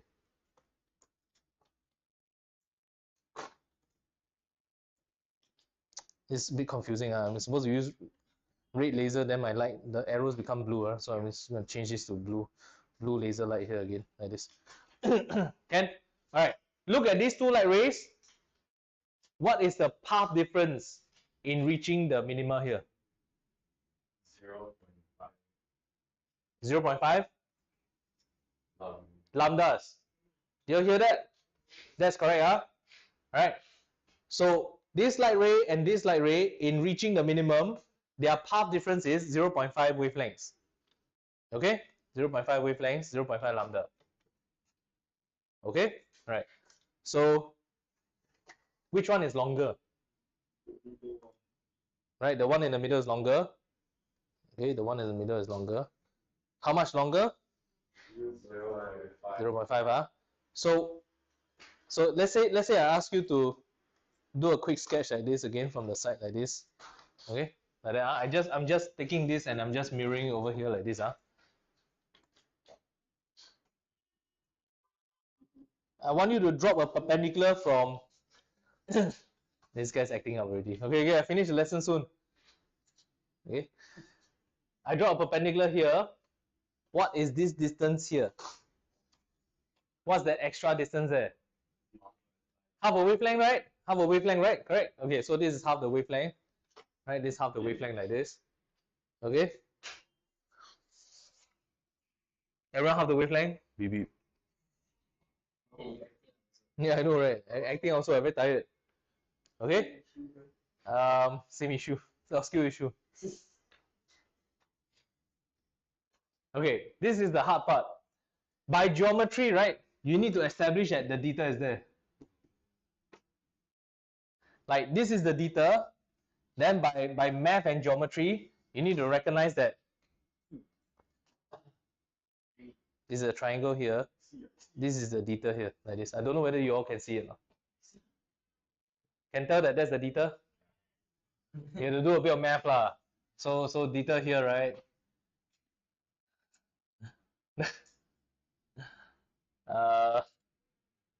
There's a theta there. So let's say you, this is theta, right? Oh, basically that angle goes to that. Oh, I mean, okay, that means that this angle here, this angle at the corner here is 90 minus theta, because this is 90 degrees, right? That's 90 minus theta. Then this is a triangle, right? So 90 minus theta, yeah, 180 minus 90 minus 90 theta, this is theta here. Yeah, exactly. Can? Okay, now this angle here, the corner here, this one is 90 minus theta. All right, because this is 90 degrees, you minus way theta, that's the angle of the triangle inside here like this. Yeah, that's 90 minus theta. So anyway, that's theta, right? Okay, what is the side here? Is this not half B? Yeah. That's half B, right? Because I took the from the midpoint of the slit. Why did I take it from the midpoint of the slit? Doesn't matter, none of your business. Alright, you just need to know that I took it from the middle of the slit. Okay? Yeah, the mathematics behind this is way complicated. Okay? So in case you're wondering, why did I take it from the middle? Why didn't I take it from 3/4?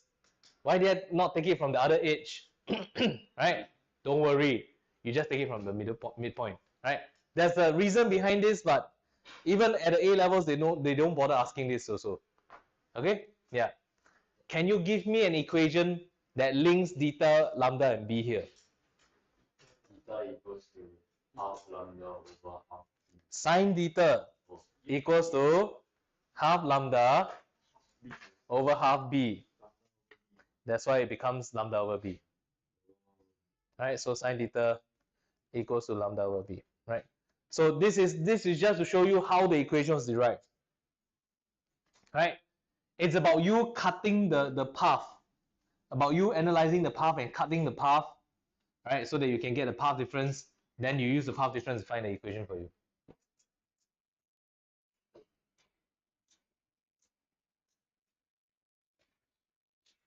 Okay? Right? So the thing is this, I'm showing you how to derive the single slit. Later on, you will have to use this concept to derive the double slit. And you have to use this concept to go and derive the diffraction grating also, the equation. But the reason why I'm doing this is because, like I printed out for you, that's the question in the May 2021 paper, which means that it's part of your syllabus now. Like you have to know how it has to be done. Okay, so I'm stopping here. Right, I'm stopping here, and I will continue with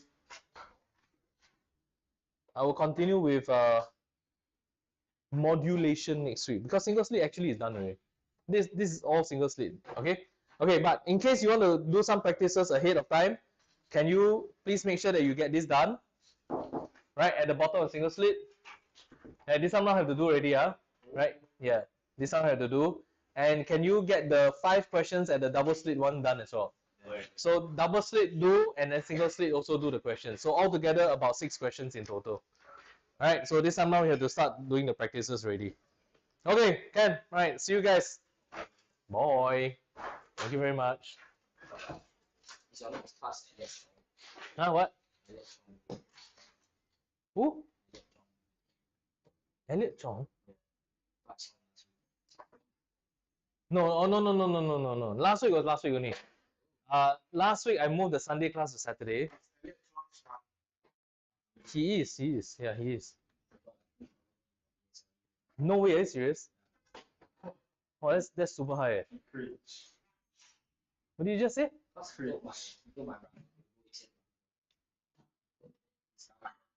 Wait, he told your brother to go ACS Barker?